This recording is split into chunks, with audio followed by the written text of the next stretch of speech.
صلی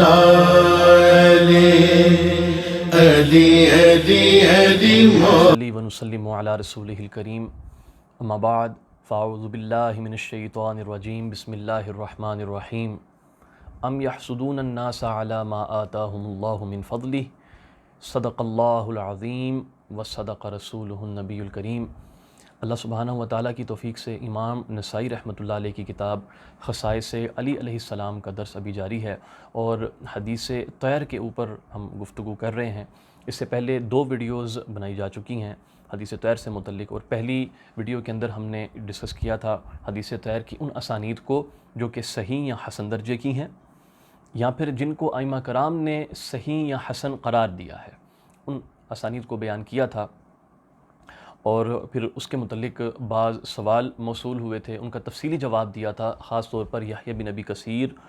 کے سماع کے حوالے سے اور مستدرک امام حاکم کی حدیث کے حوالے سے۔ جیسا کہ یہ بات طالبان علم حدیث شریف کے لیے واضح ہے کہ حدیث طیر کی کثرت کے ساتھ اسانید موجود ہیں، اگرچہ ان کے اوپر کلام ہے، اور ان میں سے جو قابل قبول اسانید تھیں ان کا تذکرہ ہم نے کر دیا۔ آج کی نشست میں ہم تذکرہ اس کا کریں گے کہ اس کی وہ سندیں جو ضعیف ہیں یا جس کے اوپر کلام ہوا، کیا وہ بھی کلیتاً رد ہیں؟ کیا وہ بھی کسی طرح قبول نہیں کی جا سکتی؟ تو اس کو انشاءاللہ زیر بحث لے کر آئیں گے، اور کچھ اہم اصولی چیزوں کو بیان کریں گے جس سے متعلق بہت زیادہ غلط فہمی اور مسکنسیپشن جو ہے وہ لوگوں میں پائی جاتی ہے، بلکہ کئی علماء کرام بھی اس مسئلے کو لے کر بہت سی غلط فہمیوں کا شکار ہیں۔ اور وہ مسئلہ ہے حدیث کے مدارج کا۔ عام طور پر یہی سننے کو ملتا ہے، اور ایک وقت تک میں بھی اسی چیز کو بیان کرتا رہا کہ حدیث جو ہوتی ہے اس کی صرف 3 ہی اقسام ہیں، ایک صحیح ہوتی ہے، ایک حسن ہوتی ہے، اور ایک ضعیف ہوتی ہے۔ لیکن جب اس تقسیم کو ہم ان الفاظ کے ساتھ کمپیئر کرتے ہیں، ان سے موازنہ کرتے ہیں جو جرح و تعدیل کے لیے لفظ استعمال کرتے ہیں ائمہ کرام، تو کچھ سینس نہیں بن پاتی اس چیز کی، اور اس سے پھر بہت زیادہ غلط فہمیاں جو ہیں وہ جنم لیتی ہیں۔ اور اس غلط فہمی کی جو مین وجہ بنی، اصل جو وجہ ہے وہ یہ ہے کہ کتب مصطلحات میں صرف یہ 3 ہی اقسام بیان کی جاتی ہیں کہ حدیث یا تو صحیح ہے، یا حسن ہے، یا ضعیف ہے، اور پھر اس کے اوپر اضافہ اس سے ہو جاتا ہے، جیسے امام ابن صلاح وغیرہ نے یہ فرمایا کہ جو موضوع ہے یہ بھی ضعیف کی ہی ایک قسم ہے، اور بلکہ یہ جو سب سے بری قسم جو ضعیف کی ہوتی ہے اس کو موضوع کہا جاتا ہے۔ تو اس سے مزید جو ہے وہ کنفیوژن میں اضافہ ہو جاتا ہے کہ اچھا، یعنی کہ موضوع حدیث جو ہوتی ہے یہ بھی ایک ضعیف کی ہی ایک فارم ہے۔ اور پھر یہ بھی کہتے ہیں کہ مطلب ضعیف کے اندر کچھ ایسی بھی احادیث ہوتی ہیں کہ جن کے اگر طرق مل جائیں تو وہ حسن کے درجے کو نہیں پہنچتی۔ تو اس طرح کے جب اقوال ملتے ہیں تو اس سے کنفیوژن میں اضافہ ہوتا ہے۔ ہمارے ہاں المیہ یہ ہے کہ جرح و تعدیل کے علماء نہیں ہمارے ہاں پائے جاتے۔ مدارس کے اندر جو درس نظامی وغیرہ جو کیا جاتا ہے اس کے اندر بالکل بھی اس فن کے اوپر کوئی توجہ نہیں دی جاتی، صرف اصول حدیث کے 1-2 رسالے جو ہیں وہ پڑھا دیے جاتے ہیں، اور اصول حدیث ایک تھیوری ہے، اور اگر آپ 1-2 نہیں بلکہ آپ 15, 20 اور 30 اور 50 رسالے بھی اصول حدیث کے صرف مصطلحات کے پڑھا دیں تو اس سے بھی جرح و تعدیل سمجھ نہیں آئے گی۔ تو ہمارے ہاں تحقیق نہیں ہوتی اس فن کے اندر۔ اس کا نتیجہ یہ نکلتا ہے کہ ہمارا علم جرح و تعدیل بس یہیں تک محدود ہو کر رہ جاتا ہے کہ ابن حجر نے کیا کہا، ذہبی نے کیا کہا، فلاں نے کسی راوی کے بارے میں کیا کہا، اور امام احمد بن حنبل نے فلاں راوی کے بارے میں کیا کہا۔ بس جب اپنی مرضی ہوتی ہے تو وہ اگر حدیث کا دفاع کرنا ہو تو جو راوی کی توثیقات ہوتی ہیں ائمہ کرام جو بیان کرتے ہیں بس وہ بیان کر دیتے ہیں، اور اگر کسی حدیث کو ضعیف کہنا ہو تو بس جو توثیقات ہوں گی جو وہ سب کی سب چھپا دیں گے، صرف جو ضعف کے اقوال کہیں سے آ جاتے ہیں بس اس کو بیان کر دیں گے۔ ہمارے ہاں علم جرح و تعدیل بس یہی چلتا ہے، یہ نفسا نفسی کی گیم ہے، اور اس کے اندر کوئی حقیقی علم جو ہے وہ نظر نہیں آتا۔ صحت کے اعتبار سے جب حدیث کی تقسیم کی جاتی ہے تو اس اعتبار سے سب سے بہترین قول اور صحیح قول یہی ہے کہ حدیث کی 3 نہیں بلکہ 5 اقسام ہے۔ حدیث صحیح ہوتی ہے، حسن ہوتی ہے، ضعیف ہوتی ہے، ضعیف جداً ہوتی ہے، اور موضوع ہوتی ہے۔ ضعیف حدیث موضوع کو نہیں بولتے، موضوع ضعیف کو نہیں کہتے، ضعیف جداً ضعیف نہیں ہوتی، اور ضعیف جداً کو موضوع بھی نہیں بولتے۔ ان کے الگ الگ احکامات ہیں۔ ضعیف کے اپنے احکامات ہیں، کب اس کو قبول کیا جائے گا، کب رد کیا جائے گا۔ ضعیف جداً کے اپنے احکامات ہیں، کب قبول کیا جائے گا اور کب رد کیا جائے گا۔ اور موضوع کے اپنے احکامات ہیں۔ اب موضوع حدیث کے احکامات کو اٹھا کر ضعیف پر نہیں لگا سکتے۔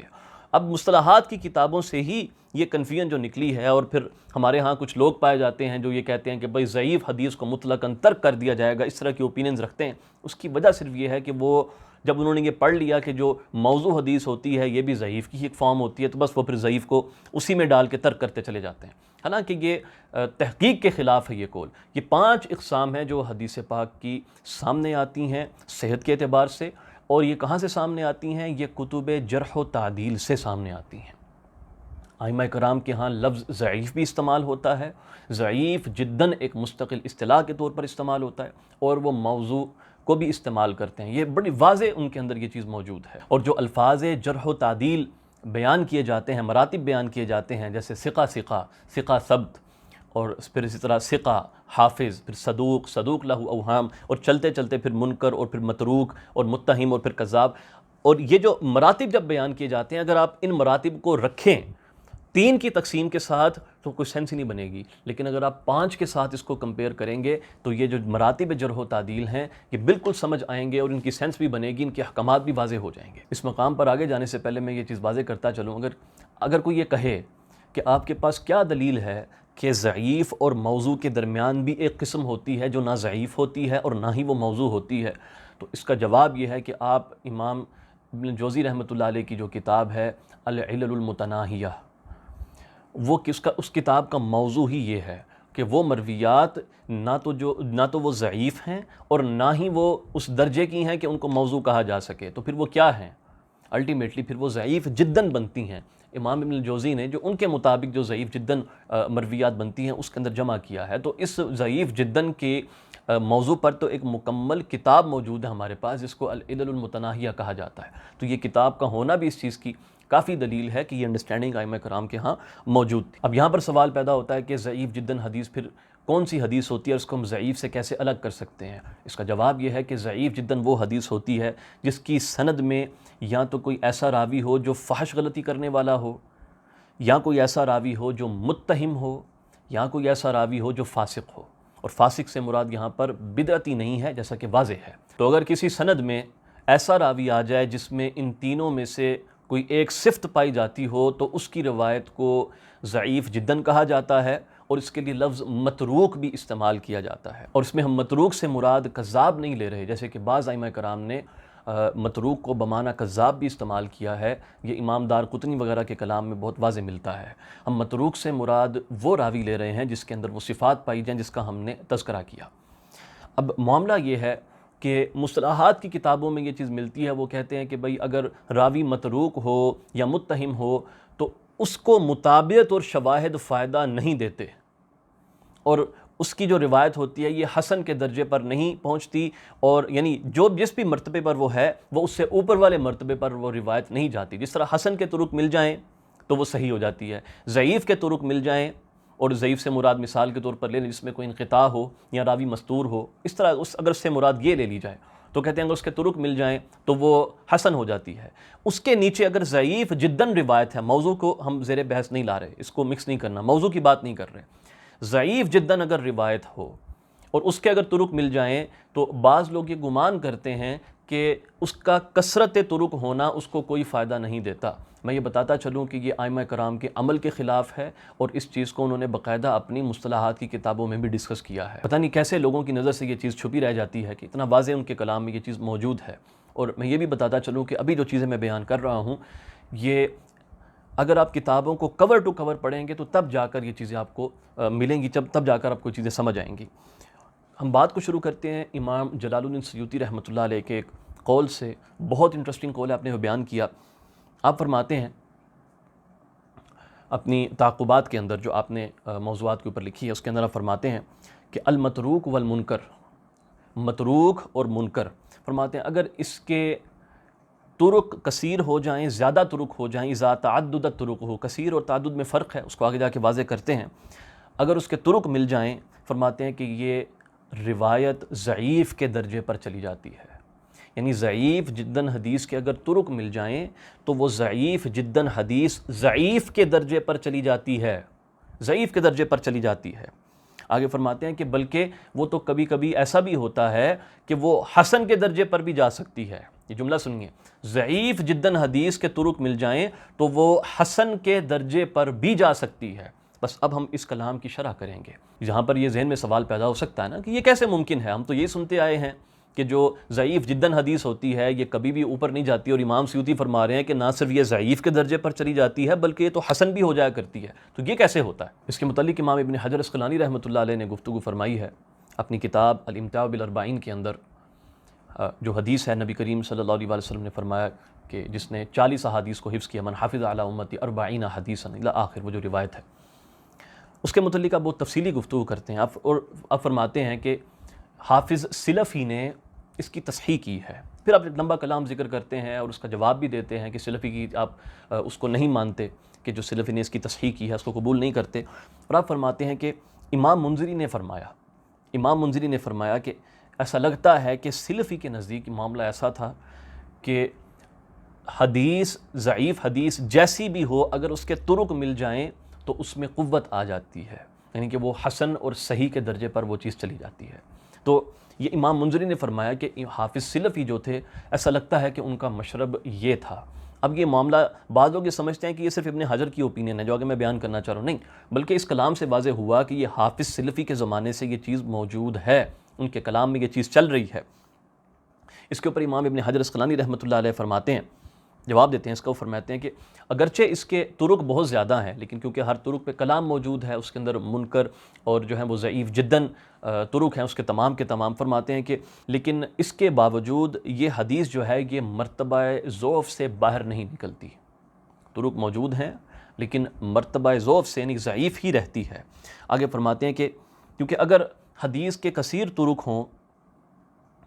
اور وہ اس میں ضعف ایسا پایا جاتا ہو جو کہ راوی کے حافظے کی وجہ سے ہو یا اس طرح کی چیزوں کی وجہ سے ہو تو وہ روایت حسن درجے پر چلی جاتی ہے۔ ہاں لیکن اگر راوی متہم ہو یا جہالت ہو، یہاں پر جو ابن حجر نے لفظ جہالت استعمال کیا ہے یعنی کہ جو مجہول لفظ استعمال کیا ہے، یہاں پر یہ لگانا مناسب نہیں ہے، کیونکہ جو مجہول ہے یہ ضعیف کے اندر فال کرتا ہے، ضعیف جداً میں فال نہیں کرتا۔ لیکن بہرحال جو تہمت کا لفظ ہے یہ درست ہے، یہاں پر فرماتے ہیں کہ جو تہمت ہے جو انہوں نے لگائی ہے اگر کسی راوی کے اوپر ہو تو اذا کثرت طرقہ، اگر اس کے طرق کثیر ہو جائیں تو وہ مرتبہ مردود و منکر سے نکل کر، یعنی جس کے اوپر عمل نہیں کیا جا سکتا، جس پر عمل کرنا جائز نہیں ہے، یہ ضعیف کے اس مرتبے پر چلی جاتی ہے جس کے اوپر فضائل اعمال میں عمل کرنا جائز ہے۔ ابن حجر عسقلانی رحمۃ اللہ علیہ نے بڑی تصریح فرمائی اس چیز کی، حدیث ضعیف کے اوپر فضائل میں عمل کرنا جائز ہے، اس کے اوپر اجماع ہے۔ ہم نے بحمد اللہ تعالیٰ اس کے اوپر ایک پوری سیریز بھی بنائی ہے، تو ہم ان لوگوں کو ایڈریس کر رہے ہیں جو کہ اس مسئلے کو مانتے ہیں، ان سے تو ہمارا کلام نہیں چل رہا نا، جو کہ ضعیف کو مانتے ہی نہیں سرے سے، یہ تو قول یہ گھڑا ہوا ہے کہ ضعیف کو قبول نہیں کرنا۔ ذرا غور کریے، ابن حجر یہ کہہ رہے ہیں ضعیف جداً حدیث جس کو فضائل کے باب میں بھی قبول نہیں کیا جا سکتا، اگر اس کے کثیر طرق مل جائیں، اس کے طرق ہمارے پاس اویلیبل ہوں تو وہ مرتبہ ضعیف جداً سے نکل کر مرتبہ ضعیف میں چلی جاتی ہے جس کے اوپر فضائل اعمال میں عمل کرنا جائز ہے۔ بڑا واضح کلام ہو گیا۔ پھر یہی کلام حافظ جلال الدین سیوطی رحمۃ اللہ علیہ نے البحر میں بیان کیا ہے۔ البحر میں ان کی جو کتاب ہے اصول حدیث کی، اس میں فرماتے ہیں، انہوں نے پہلے ابن حجر عسقلانی رحمۃ اللہ علیہ کا یہی کلام نقل کیا وہاں پر، اور اکثر لوگ یہ سمجھتے ہیں کہ یہ جو کلام ہے یہ شاید نکت میں انہوں نے بیان کیا، کیونکہ ابن حجر عسقلانی کی نکت بھی دو تھیں، ایک تو وہ ہے جو چھوٹی تھی جو ہمارے پاس موجود ہے، اور ایک بڑی نکت ہے وہ ہمارے پاس موجود نہیں ہے، وہ امام جلال الدین سیوطی رحمۃ اللہ علیہ کے پاس تھی وہ نکت،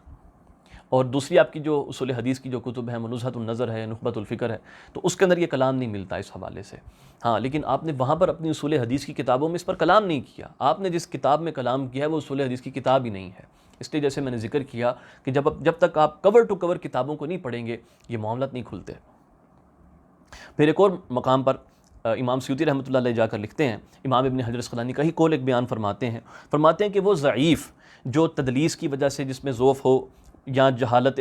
راوی جو ہے وہ مجہول العین ہو، فرماتے ہیں کہ وہ حسن کے درجے پر چلی جاتی ہے۔ اب یہاں پر دیکھیں جو پہلے جو میں نے جملہ بولا تھا کہ مجہول کا لفظ استعمال جو ابن حجر نے کیا وہ درست نہیں ہے اس مقام پر، اور یہاں پر ابن حجر عسقلانی نے خود ہی اس کو کلیئر کر دیا ہے کہ جو مجہول کا درجہ ہے یہ ضعیف جداً نہیں ہوتا بلکہ یہ ضعیف ہوتا ہے، اگر اس کے طرق مل جائیں تو اس کی حدیث حسن کے درجے پر چلی جاتی ہے۔ فرماتے ہیں کہ اگر اس کے طرق متعدد طرق مل جائیں تو یہ روایت حسن ہو جاتی ہے۔ آگے فرماتے ہیں کہ وہ ان الضعیف، ہاں مگر وہ ضعیف کہ جو راوی کے کذب یعنی کہ متہم ہونے کی وجہ سے ہو یا اس کے فسق کی وجہ سے ہو، فرماتے ہیں کہ وہ اپنے مجموعی طرق کے اعتبار سے منکر یعنی ضعیف جداً کے درجے سے اوپر آ جاتی ہے اور اس درجے پر پہنچ جاتی ہے کہ جہاں پر اس کی بجائے کہ لا اصل لہ کی بجائے بلکہ وہ اس درجے پر آ جاتی ہے جس درجے پر مستور یا سوء حفظ والے کی روایت ہوتی ہے، یعنی وہ ضعیف جداً سے اٹھ کر وہ روایت ضعیف بن جاتی ہے، یعنی کہتے ہیں کہ یعنی اس درجے کی وہ ضعیف بن جاتی ہے کہ اگر اس کا کوئی ایک طرق اور مل جائے جو کہ ضعیف ہو تو وہ مجموعی طور پر وہ روایت حسن ہو جائے گی۔ یہ بڑا مزے کا انہوں نے جہاں پر جملہ بولا ہے، یعنی کیا کہہ رہے ہیں کہ چند طرق ہمارے پاس ہوں وہ ضعیف جداً ہیں، ضعیف جداً طرق ہیں، اور یہ بھی میں بتاتا چلوں کہ جب یہ لفظ استعمال کیا جاتا ہے کہ ضعیف حدیث حسن کے درجے پر جب چلی جاتی ہے، اس کے لیے کہا جاتا ہے کہ جب اس کے متعدد طرق ہوں، بتعدد طرق ہی، اور متعدد ہونے کے لیے کم سے کم شرط 2 کی ہوتی ہے۔ اس لیے اس کی تشریح اس طرح کی گئی ہے کہ کسی ضعیف روایت کے اگر 2 طریق مل جائیں، صرف 2 طریق مل جائیں، ضعیف جداً نہیں، ضعیف کے 2 طریق مل جائیں تو وہ روایت حسن ہو جاتی ہے۔ ائمہ کرام کا اس کے اوپر عمل ہے، لیکن کثرت طرق کی شرط لگائی ہے ضعیف جداً کے ساتھ، اور یہ اچھی احتیاط ہے، یہ بہت زبردست احتیاط ہے، اور کثرت جو ہے اس کے لیے کم سے کم ریکوائرمنٹ 3 کی ہوتی ہے، یعنی ضعیف جداً کے کم سے کم 3 طرق اگر ملیں ضعیف جداً، جو کہ سب کے سب ضعیف جداً ہوں، تو تب جا کر وہ روایت ضعیف کے درجے پر پہنچے گی، جبکہ اگر ضعیف روایت ہے تو اس کے اگر 2 طرق مل جائیں تو وہ حسن کو چلی جائے گی، وہ حسن کے مرتبے پر روایت پہنچ جاتی ہے۔ اب امام ابن حجر اسقلانی نے یہاں پر جو گفتگو کی ہے اس کا معنی کیا ہے؟ وہ کہتے ہیں کہ ایک ایسی روایت ہے کہ جو ضعیف جداً سے ضعیف کے درجے پر پہنچ گئی ہے، ایک اس کو یاد رکھیے، ضعیف جداً سے ضعیف کے درجے پر پہنچ گئی، اور پھر ایک اور روایت ہے جو ضعیف جداً تو نہیں ہے لیکن اس کی مطابق میں آ رہی ہے، وہ ضعیف ہے۔ فرماتے ہیں کہ اب جب تم ان کو ملاؤ گے، یعنی یہ ضعیف جداً 3 طرق ملا لو اور ایک ضعیف طرق ملا لو، تو امام فرماتے ہیں کہ یہ روایت حسن ہو جاتی ہے۔ اگر 3 ضعیف جداً طرق مل جائیں اور ایک وہ طریق مل جائے جو صرف ضعیف ہو، ضعیف جداً نہ ہو، تو اس سے بھی روایت حسن ہو جاتی ہے۔ یہ امام ابن حجر اسقلانی نے یہاں فرمایا۔ پھر یہی کلام اس سے ملتا جلتا کلام امام سیوطی رحمۃ اللہ علیہ نے تدریب الراوی میں بھی بیان کیا ہے۔ آپ فرماتے ہیں کہ ہاں اگر راوی جو ہے وہ ضعیف ہو، اپنی فسق کی وجہ سے یا اپنے اس کو تہمت ہو کذب کی اس کے اوپر، اس کی وجہ سے فرماتے ہیں کہ تب موافقت یعنی مطابقت اس کو فائدہ نہیں دیتی، ہاں مگر یہ کہ وہ اپنے مجموعی طرق کے اعتبار سے وہ ضعیف جداً سے اٹھ کر وہ ضعیف کے درجے پر چلی جاتی، جیسے کہ شیخ الاسلام نے اس کی تصریح فرمائی ہے۔ شیخ الاسلام سے مراد امام ابن حجر اسقلانی رحمۃ اللہ علیہ ہیں، انہوں نے فرمایا کہ بل ربما کثرت الطرق حتی اوصلته الی درجۃ المستور، کہ کثرت طرق ہوتی ہے تو وہ روایت وہ مستور درجے کی روایت کے برابر ہو جاتی ہے، یعنی کہ وہ ضعیف جداً سے ضعیف ہو جاتی ہے روایت۔ آگے فرماتے ہیں کہ بحیث، یعنی اس طرح سے کہ اذا وجد له طریق آخر فیہ ضعف قریب محتمل، یعنی اس طرح سے کہ اگر اس کا ایک اور طریق مل جائے جس میں صرف ویکنس ہو، جو کہ ضعیف جداً کے درجے پر نہ گرتی ہو، تو فرماتے ہیں کہ مجموعی طور پر روایت حسن ہو جائے گی۔ اب اس کے ساتھ ایک اور بڑا مزے کا حوالہ آپ کو بتاتا ہوں امام بقائی کا، یہ امام ابن حجر اسقلانی رحمۃ اللہ علیہ کے شاگردوں میں سے ہیں، ان کی کتاب ہے النکت، یہ انہوں نے امام زین الدین عراقی رحمۃ اللہ علیہ کے الفیہ کے اوپر جو لکھی ہے، اس میں بھی آپ نے بالکل سیم ٹو سیم یہی بات بیان فرمائی، لیکن اس میں کچھ زیادہ تصریحات ہیں جس سے اس بات کو سمجھنے میں مزید مدد ملے گی۔ آپ اس میں جا کر لکھتے ہیں پورا معاملہ بیان فرما کے کہ کس طرح سے ضعیف جداً کے طرق اگر مل جاتے ہیں تو وہ بھی حسن کے درجے پر جا سکتی ہے۔ فرماتے ہیں کہ وقد جعلنا مجموعۃ تلک الطرق الواہیہ بمنزلۃ الطریق التی فیہا ضعف یسیر، کہ جتنے بھی جو واہی طرق تھے یعنی کہ جو متروک درجے کے طرق تھے، ہم نے ان کو ملا لیا اور ملا کر ہم نے اس کو ایک ضعیف طریق کے برابر کر دیا، یعنی کہ ان 3 یا 3 سے زیادہ، یعنی کثرت جس کو ہم نے کہا کہ ان طرق کو ملا کر ایک ضعیف کے برابر کر لیا۔ اور فرماتے ہیں کہ پھر ایک اور اگر ہم اس کے ساتھ اگر ایک اور طرق مل گیا جو کہ ضعیف ہے، فرماتے ہیں فصار ذالک بمنزلۃ الطریقین، تو اس کو ہم نے یہ مان لیا کہ یہ حدیث بیسیکلی 2 ضعیف طرق سے مروی ہے اور دونوں کے اندر تھوڑا تھوڑا ضعف ہے، تو یہ ملا کر حدیث حسن ہو جاتی ہے۔ تو یہ معنی ہے امام سیوطی رحمۃ اللہ علیہ کے کلام کا کہ اگر منکر اور متروک جو روایت ہے، اگر اس کے کثرت کے ساتھ اگر طرق بھی مل جائیں، اور کثرت سے مراد ہم نے یہاں پر 3 لکھی ہے کیونکہ کثرت یہاں سے شروع ہوتی ہے، اگر کوئی آدمی کہتا ہے نہیں کثرت سے مراد 5 ہے، 6 ہے، 7 ہے، اس کو دلیل قائم کرنی چاہیے اس کے اوپر۔ کثرت منیمم جو ہے یہ 3 سے شروع ہوتی ہے، اور جو تعدد ہے یہ 2 سے شروع ہوتا ہے۔ اس لیے ضعیف کے لیے حسن پہ لانے کے لیے 2 طرق ریکوائرڈ ہیں، اور ضعیف جداً سے ضعیف کرنے کے لیے اس درجے پر لانے کے لیے کہ جہاں پر فضائل میں اس کو قبول کیا جا سکتا ہے، صرف 3 طرق چاہیے ہوتے ہیں۔ اب یہ تو ہوگی نا اس کی اصولی باتیں، جو نظری باتیں، جو تھیوریٹیکل چیزیں ہیں. اب چند ایک پریکٹیکل مثالیں میں آپ کے سامنے رکھتا ہوں تاکہ یہ معاملہ واضح ہو جائے مزید. ایک تو میں نے مثال اس کی دے دی کہ جو من حافظ علی امتی جو روایت ہے، تمام حفاظ اس کے اوپر متفق ہیں، تمام حفاظ متفق ہیں حدیث ضعیف ہے، لیکن پھر بھی امت میں اس کے اوپر عمل چل رہا ہے، اور وہ ضعیف جداً طرق ملا کے اس کو جو ہے نا وہ ضعیف بنتی ہے اس کی. پھر حافظ ابن حجر عسقلانی رحمۃ اللہ علیہ فتح الباری میں آپ ایک حدیث کو ڈسکس کرتے ہیں جو کہ پڑوسی کے ساتھ احسان کرنا، حسن سلوک کرنا، اس سے متعلق روایت آتی ہے. آپ وہ ساری چیزیں بیان کرنے کے بعد آگے آپ فرماتے ہیں کہ واسانیدہم واہیہ، کہ اس کی جتنی سندیں ہیں جو مختلف 3-4 سندیں آتی ہیں ساری واہی متروک درجے کی سندیں ہیں، لیکن اختلاف مخارجہا، لیکن کیا ہے کہ کیونکہ ڈفرینٹ سورسز سے آ رہی ہیں، یشعر بان للحدیث اصلا، اس سے یہ کم سے کم یہ چیز ثابت ہو جاتی ہے کہ حدیث کی کوئی نہ کوئی اصل تو موجود ہے. اب وہ لا اصل لہ نہیں رہی، جیسے کہ ابن حجر نے کہا تھا کہ حدیث لا اصل لہ سے اٹھ کر وہاں چلی جاتی ہے جہاں پر یہ کہہ سکتے ہیں کہ حدیث کی اصل موجود ہے، یعنی یہ ضعیف حدیث ہے، ضعیف جدا نہیں رہی. اب حافظ ابن حجر عسقلانی رحمۃ اللہ علیہ ایک اور مقام پر فتح الباری میں ہی ایک حدیث کو ڈسکس کرتے ہوئے آپ فرماتے ہیں جو حضرت ابی بن کعب رضی اللہ تعالیٰ عنہ سے آتی ہے، فرماتے ہیں کہ وَإِن كَانَ لَا يَخْلُو شَيْءٌ مِّنْ أَسَانِيدِهِ عَنْ مَقَالٍ، اس کی جتنی سندیں ہیں اگرچہ ان میں سب میں ہی پرابلم ہے، سب میں مسئلہ ہے، لیکن اس کے کثیر طرق ہونے کے باعث ہم یہ چیز کہہ سکتے ہیں کہ اس کی کوئی نہ کوئی اصل تو موجود ہے. پھر امام سخاوی ان کی کتاب القول البدیع، اس میں آپ فرماتے ہیں ایک حدیث کو ڈسکس کرتے ہوئے فرماتے ہیں کہ وفی الجملہ ہوا حدیث ضعیف جداً،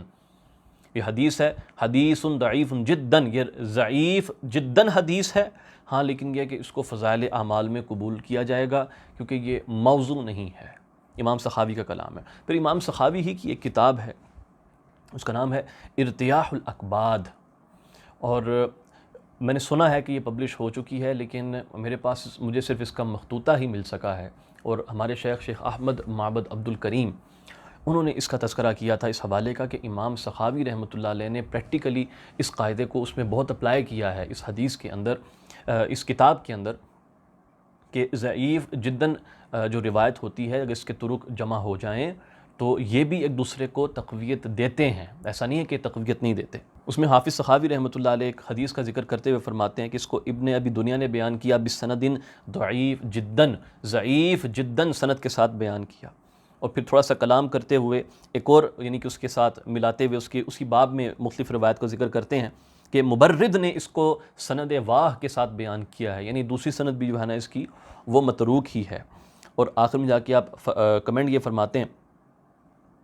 کہ ان طرق کے جو بیان کیے بعض طرق جو ہیں وہ بعضوں کو تقویت دیتے ہیں، یعنی یہ طریق جو بیان کیا اگرچہ واہی ہیں لیکن یہ ایک دوسرے کو سپورٹ کرتے ہیں، ایک دوسرے کو تقویت دیتے ہیں. اس کا معنی یہ ہے کہ روایت جب تقویت مل گئی اور ضعیف جداً حدیث کو تقویت مل گئی تو اس کا معنی یہ ہوتا ہے کہ وہ ضعیف جداً سے اٹھ کر ضعیف کے درجے پر چلی جاتی ہے. یہاں سے ایک اشکال پیدا ہوتا ہے، تو پھر اس کلام کا کیا جو ائمہ کرام فرماتے ہیں کہ جو ضعیف جداً حدیث ہوتی ہے، جو متروک کی یا متہم کی جو روایت ہوتی ہے وہ، یا فحش غلطی کرنے والے کی یا فاسق کی جو روایت ہوتی ہے وہ کبھی بھی جو ہے وہ اوپر کے درجے پر نہیں جا سکتی، یا اس کو قوت نہیں ملتی. اس کو صرف اسی پر محمول کیا جائے گا کہ وہ روایت اپنے طور پر اگر اس کے طرق مل جائیں تو وہ حسن یا صحیح نہیں ہو سکتی، اس میں ضعف کی نفی نہیں ہے. وہ ضعیف کے درجے پر ضرور جا سکتی ہے لیکن وہ حسن یا صحیح نہیں ہو سکتی، اس سے مراد یہ لی جائے گی. ہاں اگر اس کے دیگر طرق ساتھ مل جائیں جیسے کہ ہم نے ذکر کیا کہ 3 ضعیف جداً طرق ہوں اور ایک ضعیف طریق ہو تو یہ ملا کر حدیث حسن بن جاتی ہے اس سے. تو میں امید کرتا ہوں کہ یہ کلام جو ہے سمجھ آیا ہوگا کہ یہ مسئلہ ہے کیا ضعیف جداً حدیث سے متعلق. اور اب ہم واپس اپنے موضوع کی طرف چلتے ہیں، حدیث طیر کا کیا معاملہ ہے. حدیث طیر کی ہم نے ایک سند بیان کی تھی امام یحییٰ بن ابی کثیر سے جو اس کو انس بن مالک رضی اللہ تعالیٰ سے روایت کرتے ہیں، وہ سند صحیح ہے ایک. پھر اس کے ساتھ اب مستدرک امام حاکم کی روایت میں ڈالیں، وہ سند حسن ہے جس کا ہم نے تذکرہ پچھلی نشست میں مکمل تفصیل سے بیان کر دیا. اس کو وہ روایت حسن کے درجے سے نیچے نہیں جاتی جیسا کہ ذہبی وغیرہ نے اس کا تذکرہ کر دیا، قاعدہ بتا دیا. تو اس کا صحیح اور حسن طریق موجود ہیں. اب آپ اس کے ساتھ ملا لیں اس کے جتنے طرق آپ کو ملتے ہیں کہ 30 کے قریب لوگوں نے اس کو انس سے بیان فرمایا اور مختلف صحابہ کرام سے بھی یہ روایت آتی ہے، سب کو ملا لیں. یہ تو 3 نہیں رہتے، ہم بات کر رہے ہیں 30. اب ان سب کو ملا لیا جائے تو وہ روایت اگر 3 مل جائیں، 3 طرق بھی مل جائیں تو روایت ضعیف جداً سے متروک سے اٹھ کر ضعیف کے درجے پر چلی جاتی ہے. اور اگر آپ یہ بھی ماننے کو تیار نہ ہو کہ نہیں آپ نے 3 کو نہیں ماننا، میں کہتا ہوں 30 کو ملا لیں. 30 کو ملا لیں، وہ 30 مل کر ضعیف کے درجے پر جاتے ہیں، اس ضعیف کو ذرا مستدرک حاکم کی حدیث کے ساتھ ملائیں، وہ حسن ہے، تو ضعیف کو اس سے جو ہے نا وہ سپورٹ ملتی ہے، اور وہ طرق جو ہیں وہ پھر اپنی قبولیت کے اعتبار سے حسن یا صحیح کے درجے پر چلے جاتے ہیں۔ تو وہ جو ضعیف اور متروک درجے کے جو طریق ہیں، ایسا نہیں ہے کہ وہ بالکل ویسٹ ہیں، بلکہ وہ سپورٹ کر رہے ہیں، یہاں پر ٹوٹلی سپورٹ دے رہے ہیں اس چیز کو۔ اس لیے اگر کوئی شخص یہ کرے یا ایسا کہے، اور لوگ کرتے بھی ہیں اور کہتے بھی ہیں ایسا، کہ طریق بیان کرتے چلے جاتے ہیں، ساتھ ساتھ کہتے ہیں اس میں یہ ضعف ہے، راوی مجہول ہے، راوی متروک ہے، فلاں جو ہے فحش غلطی کرنے والا ہے، فلاں مستور ہے، اب جتنے مرضی بیان کرتے چلے جائیں، جیسے ہی معاملہ کثیر طرق کا ہو گیا ہے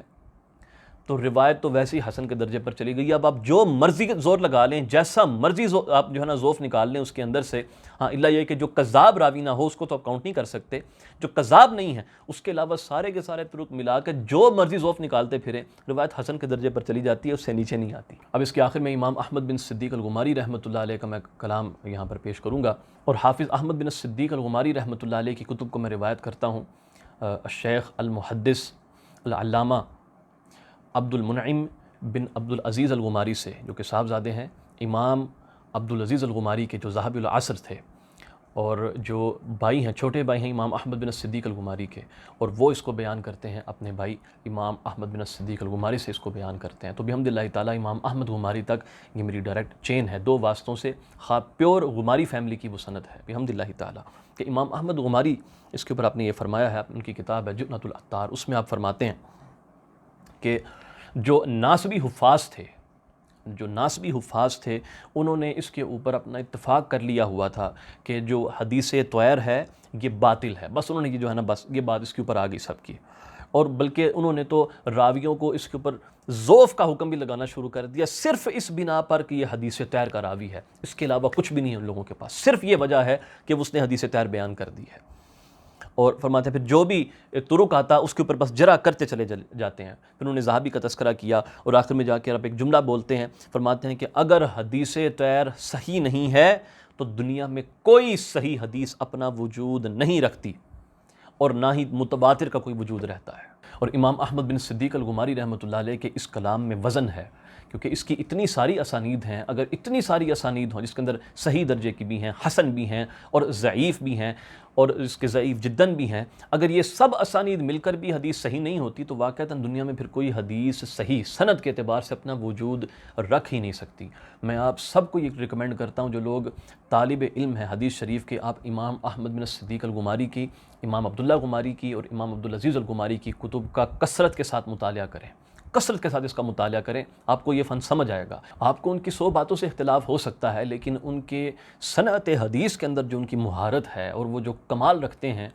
اس سے آپ کو اختلاف نہیں ہو سکتا۔ اور میں یہ نہیں کہتا کہ ہمارے پاک و ہند کے اندر اس کے علماء موجود نہیں ہیں، جرح و تعدیل کی یقینی طور پر علماء کرام موجود ہیں، لیکن میں نے ان میں اتنی گہرائی نہیں دیکھی جتنی گہرائی یہ امام احمد بن صدیق الغماری کے کلام میں ہے، عبداللہ غماری، عبدالعزیز غماری کے کلام میں ہے، یا پھر مصر کے شیوخ کے، یا پھر جو شام کے شیوخ ہیں ان کے اندر جو علم حدیث شریف کو لے کر، خاص طور پر جرح و تعدیل کو لے کر جو گہرائی پائی جاتی ہے۔ اور اس کی وجہ یہ لگتی ہے کہ ہمارے ہاں جو جرح و تعدیل شروع ہوئی ہے، یہ جب فرقہ اہل حدیث یا یہ جو وہابی جو فرقہ جب یہاں پر آیا، انہوں نے حدیثوں کی تضعیف کا جو ہے نا معاملہ شروع کیا، یہ بھی ضعیف ہے وہ بھی ضعیف ہے، تو پھر جو ہمارے ہاں جو سنی تھے انہوں نے پھر جرح و تعدیل کی کتابوں کو پڑھا۔ ویسے میں نے ذکر کیا کہ یہ مدارس میں تو پڑھائی نہیں جاتی نا یہ کتابیں، یہ تو کورس میں شامل ہی نہیں ہے یہ چیز، تو انہوں نے جب پڑھنا شروع کیا تو بس اس ہی لیول تک ان لوگوں نے محنت کی ہے، جو نظر آتی ہے اسی لیول تک کی ہے جو ان کو ریفیوٹ کرنے کے لیے ریکوائرڈ تھا، ان کا رد کرنے کے لیے چاہیے تھا۔ اور وہابیوں کا جو لیول ہے اس اعتبار سے وہ بڑا سطحی ہے، جرح و تعدیل کے باب میں بہت سطحی ہے، ان کا ٹوٹل ریلائنس جو ہوتا ہے وہ صرف مختصرات کے اوپر ہوتا ہے، بس فلاں نے کہہ دیا فلاں نے کہہ دیا، تحقیق نہیں ہے آگے ان کے ہاں اس چیز کی، تو بس اتنا ہی ان لوگوں نے پڑھا، اتنا ہی اس کو جواب دیا، لیکن اس کی گہرائی کو نہیں دیکھا انہوں نے اس چیز کی۔ تو میں آپ لوگوں سے یہ ریکویسٹ کروں گا کہ ان فضول بحثوں سے باہر آ جائیں جو جرح و تعدیل کی فیس بک کے اوپر، نیٹ کے اوپر چل رہی ہوتی ہیں۔ تو میں طالبان علم حدیث شریف سے یہ خاص ریکویسٹ کرتا ہوں کہ آپ اپنا وقت ضائع نہ کریں، ڈیبیٹس کے اندر اپنے وقت کو ویسٹ نہیں کریں، فضول بحثوں میں اپنے وقت کو ضائع نہیں کریں، ان چیزوں سے باہر نکلیں اور صحیح معنوں میں رجال پر تحقیق کریں۔ اور تحقیق سے مراد یہ ہے کہ جو اصول کی کتابیں ہیں اس کے اندر، جیسے کہ ابن عدی کی ہو گئی الکامل، امام ابن حبان کی الثقات ہو گئی، یا المتروکین ہے، اور اس طرح امام بخاری کی تاریخ ہے، اور دیگر جو کتابیں جو اوائل زمانے میں لکھی گئی ہیں ان کا مطالعہ کریں اور وہاں سے اس فن کو اخذ کرنے کی کوشش کریں۔ اور اس کو کرنے کے لیے آپ اپنے مسئلوں کو بھی چھوڑ دیں، آپ اپنے فرقے کو بھی چھوڑ دیں، آپ اپنی جو انکلینیشنز ہیں اس کو بھی ذرا چھوڑ دیں، تب آپ کو یہ صحیح معنوں میں یہ علم سمجھ آئے گا۔ اللہ سبحانہ تعالیٰ سے دعا ہے کہ اس کو سمجھنا ہمارے لیے آسان فرمائے، اس کو اپنی بارگاہ میں قبول فرمائے۔ وما علینا الا البلاغ المبین۔ السلام علیکم ورحمۃ اللہ تعالیٰ وبرکاتہ۔